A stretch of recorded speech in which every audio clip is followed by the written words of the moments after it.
ಹೊತ್ತಿನಲ್ಲಿ ವಾರ, ನಕ್ಷತ್ರ, ಯೋಗ, ತಿಥಿ, ಕರಣ, ಪಂಚಾಂಗ ನಾವೇನು ನೋಡಿದ್ದಿಲ್ಲ.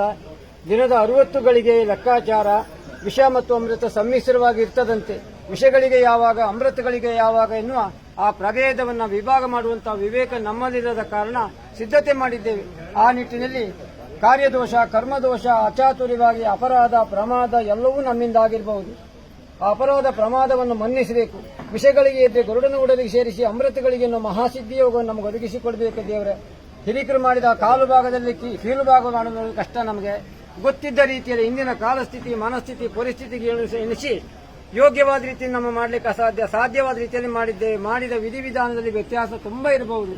ಹಾಕಿದ ಚಪ್ರ, ಹಾಸಿದ ಮಡಿ, ಇಟ್ಟ ಸುತ್ತಿ ಕಲಶ, ಒಡೆದಕಾಯಿ, ಕೊಡದ ಬೊಂಡ, ಕಡದ ಕೊನೆ ಹಣ್ಣು, ಮಾಡಿದ ಪಾನಕ, ಪನಿವಾರ, ಅಲಂಕಾರ, ಹಚ್ಚಿದ ನಂದಾದೀಪ, ಮಾಡಿದ ಮಹಾಮಂಗಳಾರತಿಯಲ್ಲಿ ಲೋಪದೋಷ ಇರಬಹುದು. ಭಗವಂತ, ಮಕ್ಕಳೋಪಾದಿಯಲ್ಲಿರುವ ನಮ್ಮಿಂದಾದಂತಹ ಅಪರಾಧ ಪ್ರಮಾದಗಳು ಏನಿದ್ರೂ ಕೂಡ ಅದನ್ನು ಮನ್ನಿಸಿ ಹಂಸಕ್ಷಿಣಿ ನ್ಯಾಯದಂತೆ ಶಾಂತಚಿತ್ತರಾಗಿ ಭಕ್ತಿಯಲ್ಲಿ ಕೊಟ್ಟ ಪಾವುತೀರ್ಥವನ್ನ ಪಂಚಾಮೃತ ಎಂದು ಪರಿಗಣಿಸಿ ಹೊನ್ನಿನಗಿರಿಗೆ ಸೆಳೆಕೊಂಡು ಅಷ್ಟ ದಿಕ್ಕಿನಿಂದ ಬರತಕ್ಕಂಥ ಕಷ್ಟ, ನಷ್ಟ, ದುಃಖ, ದುಮ್ಮಾನ, ವಿಘ್ನ, ವಿಡ್ಡೂರಾದಿಗಳನ್ನು ದೂರೀಕರಿಸಿ ಕುಟುಂಬದ ಪಡಿಸುಳಿಗಳು ಒಂದೇ ಮನೆಯಲ್ಲಿ ಬದುಕಲಿಕ್ಕೆ ಕಷ್ಟ. ಕಾಲಸ್ಥಿತಿ ಪರಿಸ್ಥಿತಿಗೆ ಅನುಗುಣವಾಗಿ ತುತ್ತಿನ ಚೀಲ ತುಂಬುವುದಕ್ಕಾಗಿ 10 ಕಡೆ ಹೋಗಿ ಬದುಕಬೇಕಾದ ಅನಿವಾರ್ಯ.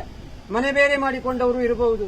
ಮನಸ್ಸು ಬೇರಾಗದ ರೀತಿಯಲ್ಲಿ ಮನಸ್ಸನ್ನು ತಿದ್ದಿ ಅವರಿರುವಂತಹ ಜಾಗದಲ್ಲಿ ಸದಾಕಾಲ ಅವರಿಗೆ ಆರ್ಥಿಕವಾಗಿ ಅನುಕೂಲ, ಮಾನಸಿಕವಾಗಿ ನೆಮ್ಮದಿ, ಶಾರೀರಿಕವಾದ ಶಕ್ತಿ, ಬೌದ್ಧಿಕವಾಗಿ ಬೆಳವಣಿಗೆ ಕೊಟ್ಟು ಆ ಎಳೆ ಕಂದಮ್ಮಗಳ ಚಿತ್ತಭಿತ್ತಿಯಲ್ಲಿ ನಮ್ಮ ಮನೆ, ನಮ್ಮ ಬದುಕು, ಹಡೆದವರು, ಪಡೆದವರು, ಒಡ ಹುಟ್ಟಿದವರು, ಒಡನಾಡಿದವರು ಎನ್ನುವ ಸಂಬಂಧದ ಶೆಲೆ ಇದ್ದು ಸದಾಕಾಲ ಸತ್ಕಾರ್ಯಗಳನ್ನು ಮಾಡುವ ಸದ್ಗುಣ, ಸಾಮರ್ಥ್ಯ, ಸಹನೆಯನ್ನು ಸಪ್ತಗಿರಿವಾಸ ನೀನು ಒದಗಿಸಿಕೊಡಬೇಕು.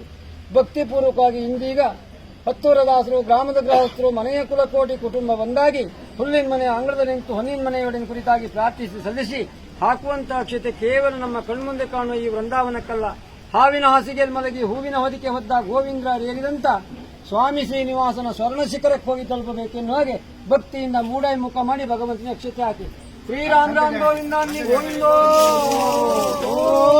ಶೇಷಗಿರಿವಾಸನ ಪಾದಕ್ಕೆ ಗೋವಿಂದಾನ್ನಿ ಗೋವಿಂದೋ.